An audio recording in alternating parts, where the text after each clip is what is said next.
In the last episode, we made our way from Georgetown to Mayaguana, which took us around 58 hours of upwind sailing. We battled into the wind the entire way, which involved a lot of tacking, and unfortunately running our motor almost the entire trip. Good morning, 58-hour trip, and we're getting ready to take off again today. There is a flying fish on the back of our boat. I must have hopped on yesterday. Sorry, I just woke up, so I'm a little dazed. It must have hopped on yesterday when we were underway. I'm going to show it to you. So if you're squeamish about seeing fish that are lifeless, don't look. Look at this poor little guy. You can see his little wing. I'm going to make Patrick put him back in the water. Must have jumped on our boat sometime yesterday, or maybe last night, but I guess yesterday when we were sailing.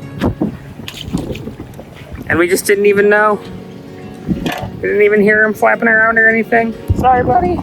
But, you know, he'll be fish food either way. Aren't we all? This morning we got like a couple chores to do. We scheduled a fuel pickup with some friends over there. And another trout, a 46-foot trout. So we're gonna hitch a ride with them so we don't have to get our dinghy engine down because they're awesome. And we're gonna head over to the dock, get some fuel. I think we're gonna go to the grocery store just to grab a loaf of bread because all we do is eat sandwiches on our passages because it's easy and we don't want to get too queasy trying to cook something. So that's something we'll have to work on next year, I think. Gotta clean up the cockpit, get everything kind of ready to go again, do like a little inspection of the boat, make sure everything's still looking okay. It's a pretty gentle sail though overall. I mean gentle in the grand scheme of things. Like still a little bouncy, but not too much wind, not too much waves. We only got one night of sleep and now we're taking off again for another 2-3 days. But that's just the way it goes, I think. We have the right weather window for it, so just gotta jump on it. I went to grab a bucket so we could start making some water, because this is like the last time I think we really want to be making water, because the Luperón Bay is like, I mean, it's like a bay. So lots of boats and stuff, don't really want to make water there. We quickly installed some locks on the bathroom door. If you saw in the last episode, we mentioned how insane we were going with everything spilling out onto the bathroom floor every time we were underway. So we didn't put all of the screws in because they're actually slightly too long. They're sticking out just a bit in the back of this. So we need to get some smaller screws. But for this sail, we're like, it's worth it. Hopefully we won't have another giant container of bleach falling onto the floor and then opening and pouring all over the bathroom floor. So we don't even have any more bleach. That's all gone. But I just mean in general, other cleaning supplies. Patrick had to leave to get fuel, so it's my job to turn the Watermaker off, and I've never done this before. So let's see. Patrick is always the one who makes water, so it's never been my job to deal with the system. But he had to run to shore to pick up our fuel. Thankfully, Patrick gave me some pretty detailed steps on what to do for the Watermaker. Twisting this. This needs to stay on for 2 minutes, he said.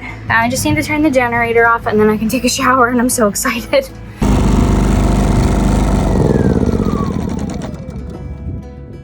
My generator.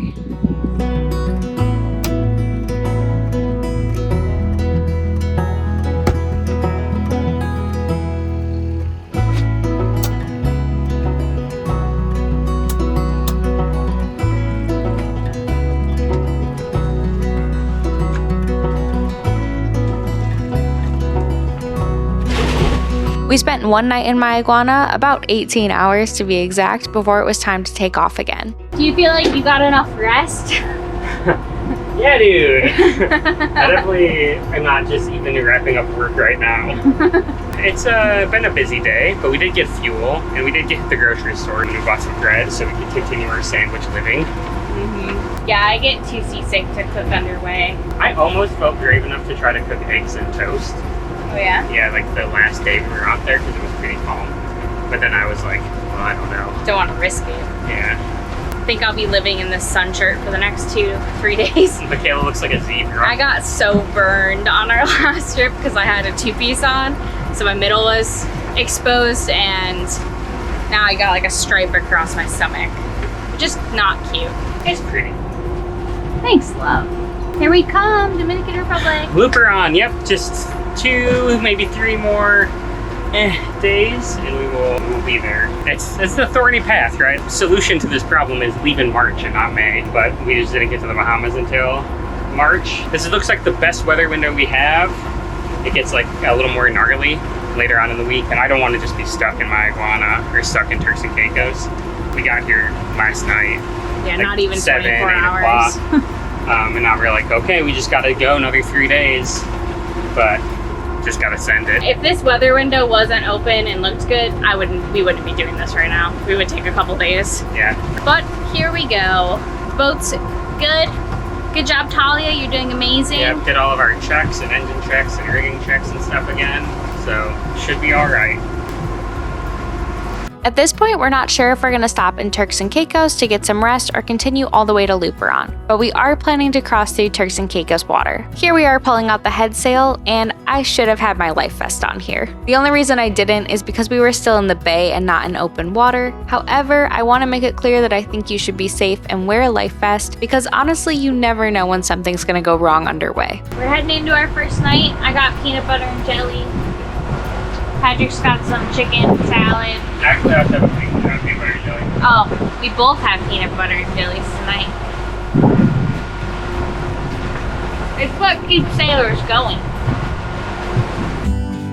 Silent music and shimmering gold, the strangest feeling about to explode. We left later in the day, so our first night came on pretty quickly. Light as a feather on weekend knees. What on earth did you do to me? I think you can see me, just barely. I mean, we're like 60 degrees off the wind, but the waves are really small, and we have like 15, 17 knots wind. We're going 5.5. Not bad, Kraut. Not bad, Talia. Love to see that. Engine off. Engine off, so we're just sailing for a little bit. I don't know if it'll hold through the night. We were getting to Turks and Caicos a touch fast, which isn't a bad thing, but also getting to the bank before light is a little questionable. I think we're gonna get there either way a little bit before, but we're gonna have to see. It was good to have the engine off for a second, because that's been a long time. The reason we don't want to arrive to the Turks and Caicos bank before sunlight is because the water is shallower, so you need to be extra mindful of coral heads and large rocks. Gosh, I was just laying down here, and out of nowhere, a flying fish just blasted right to the back of the boat. I'm gonna try to grab him and toss him back.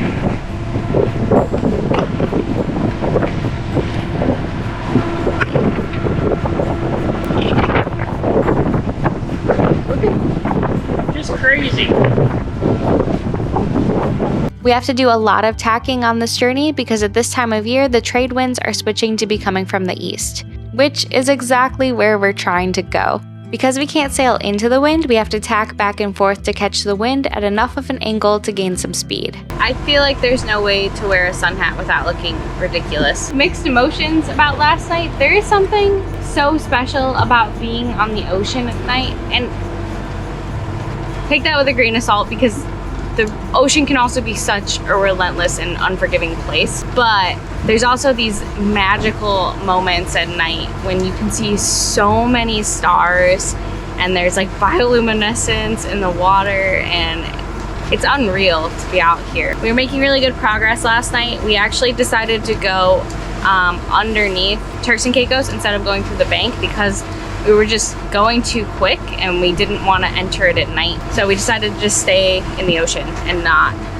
enter Turks and Caicos. We're going under it instead. So we probably have 2 more nights out here. We got to turn off the engine for a little bit yesterday, but we ended up turning it back on. On the flip side of the magical stars and bioluminescence, I slept so bad last night. I think I've maybe slept like 2 to 3 hours total. I just kept waking up like startled, and yeah, I don't know what was going on. Hopefully I can take some naps today or sleep better tonight, but that was a rough night. I don't think Patrick slept much better either when it was his turn to sleep. I was gonna turn the camera on you, but you're in your underpants. That's true. Well, pretty slow day. I mean, I knew it was gonna be slow. We have probably like half a knot, maybe a little more current against us. And we're just tacking south of Turks and Caicos. I don't regret the decision. I feel like we would have been tacking just as much in the bank, and I've heard it's like not charted super well, coral head wise. And like the bank can get kind of like, that lower water can be kind of choppy. as opposed to like a little more swelly out here. Where right now we have like 1 to 2 foot waves maybe, and since we're tacking off of it, it's just like not even a thing. We're not bashing into the waves at all. But we are going like 4, 4.5. When the wind picks up, more like 5, 5.5 knots. And yeah, I think it'll just take us like literally a whole day to tack at like 50, 60 degrees off the wind, motor sailing. So I wish we could get our stay sail out, but every time we tack, I would have to go up there to move the car because it just does not self-tack like it's supposed to. So that's kind of like on the list of things to fix. I want to say we're like halfway through, maybe a little less than halfway through easting through Turks and Caicos. I think we have to go like 100 miles or so east overall. But that's all right. We don't want to get to Luperón tonight or anything, so we'll just spend a whole nother day just doing exactly this. I wanted to give a quick shout out to all of our patrons. We are so incredibly grateful for all of you, and we wouldn't be able to do this without your support. So thank you.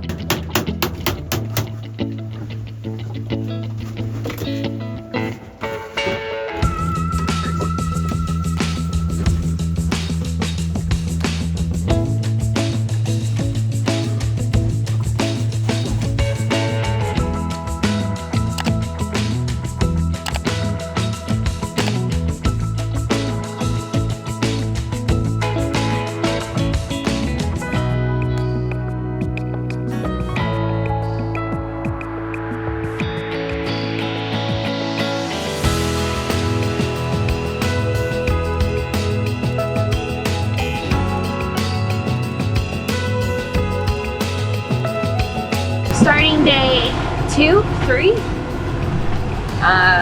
We left Tuesday night. It's Thursday. It's Thursday morning.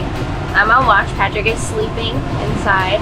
I actually slept really, really well last night, so I'm feeling bright and wide awake and excited because we only have so much more east to keep working our way until we get to turn to go south towards Luperón. And I could not be more excited for that shift. I know we stopped for like a day in Mayaguana, but it does not feel like it. It feels like I've just been at sea for almost a week now, which is the longest we've done this. So pretty wiped. Very, very excited to get there. Honestly, I would be more nervous about the check-in process and everything normally, but I'm just so excited to be there that I don't even care. I don't care. I don't care about anchoring, I don't care about the check-in process, I'm just excited. This will only be the second country we've checked into on our sailboat. And normally I struggle a lot with anxiety around traveling and the first time going through a process. But I wasn't even worried. Like I said in that clip, I was just so excited at the idea of arriving. Okay, so we've almost made it to like 3 Marys, which is I think one of the most eastern islands of Turks and Caicos. And then we should be good to head south. I think it's going to take us about 16, 18 hours or so to go south. We'll see how much sailing we can do, or if we'll have to keep motor sailing. Honestly, I'd love to just sail, but at this point, it's like we've motored for almost 100 hours to get over here. So what's 15 more? I have a little behind the scenes thought to share. Whenever we're out at sea and Patrick tells me the time that he thinks we're going to arrive at our destination, I always add about 6 hours in my head. And unfortunately, plus 6 hours is usually right around the time that we arrive. But the once in a while that I am wrong and we get there around the time that he said, it's always a pleasant surprise for me because it feels like we're arriving early. Feeling okay. It's definitely been like the longest passage we've ever been on. I know we stopped one day in Mayaguana, but it did not really feel like we stopped, so it's felt like 5 pretty long days at sea. And it's just crazy to think about how even like just 1 year ago we were like crossing to Bimini for the first time, and like that 10 hours completely destroyed us, and now we've spent like practically like 100 hours at sea. We're doing okay. Could use a warm meal. Overall, sea state's not bad. Probably like 2 to 3 foot waves, occasional 4 or 5. I think it's supposed to pick up just a touch through the night. The wind seems to pick up during the night, or at least it has the last couple nights. Nothing too crazy. Maybe about 20 knots, about the time we want to put a reef in. Hopefully one more uneventful night. Knock on some wood. The wind was going to be picking up and was forecasted to be high for at least the entire following week. It did look like it was going to pick up in the evening, but it had been like that the whole trip, so at this point we weren't super worried about it.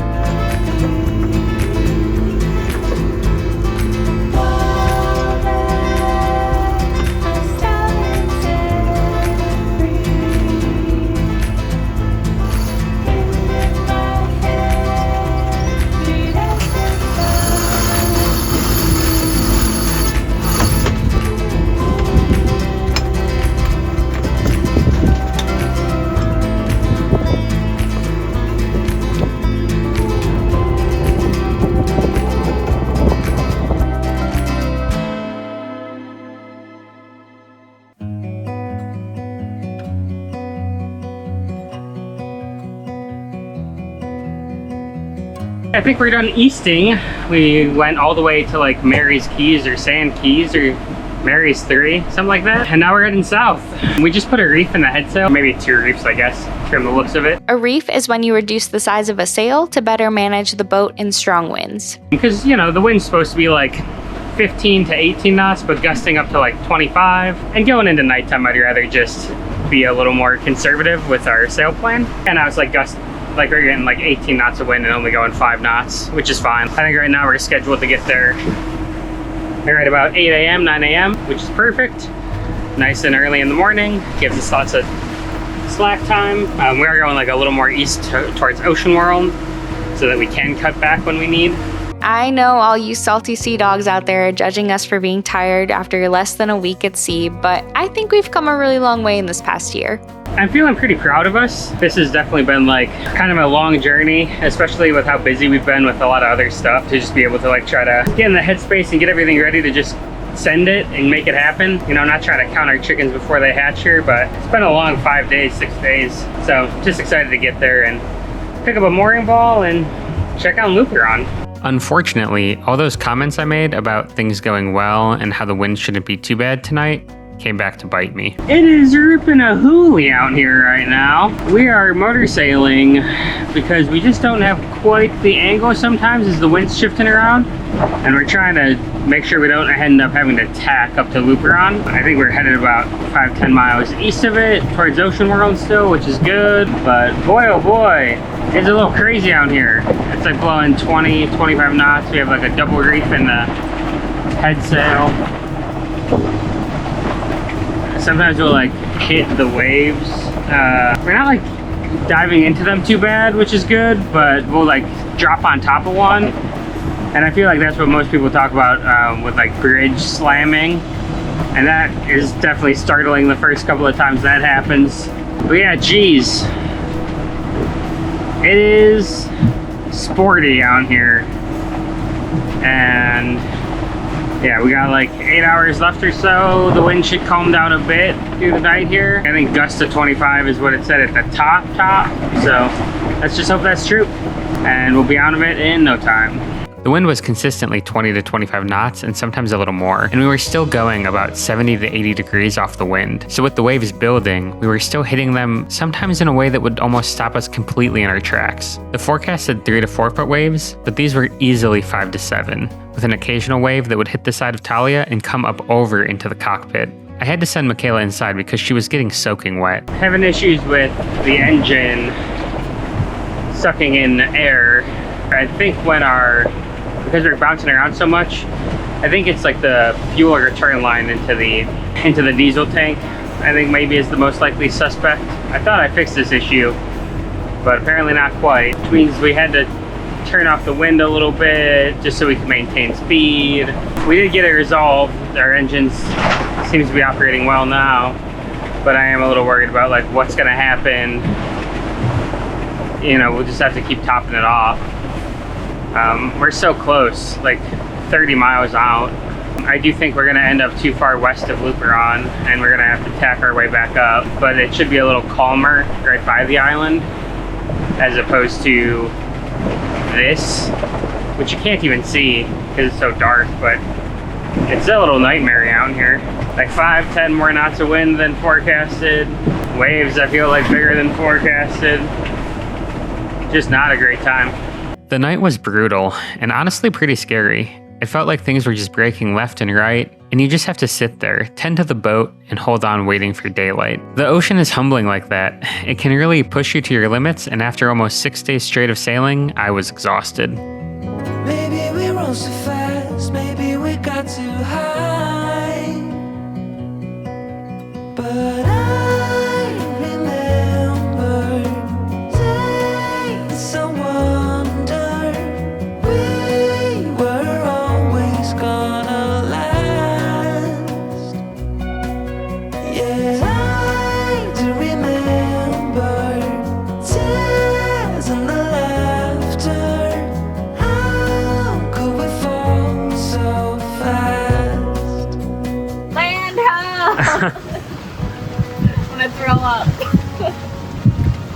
Oh my god! Hi!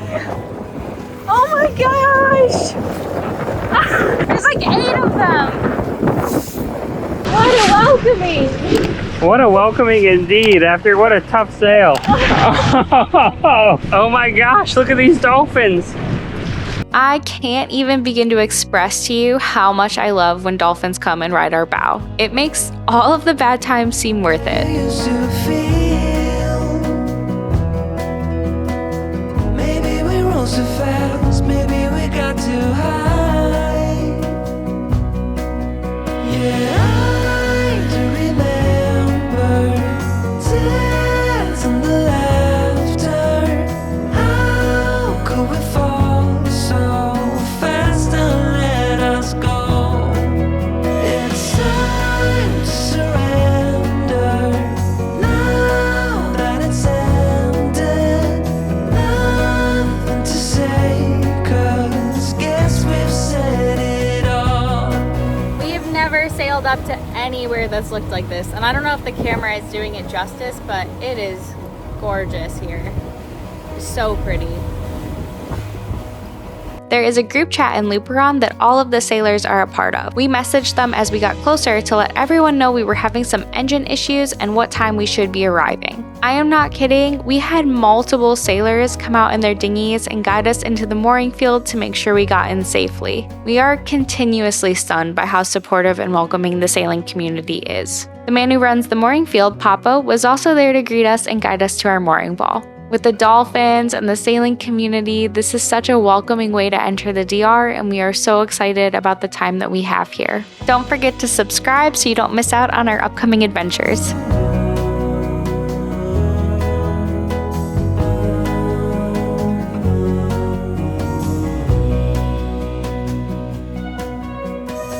I look into your eyes, I see we're out of time. Did what we could, my friend, but now we're at the end.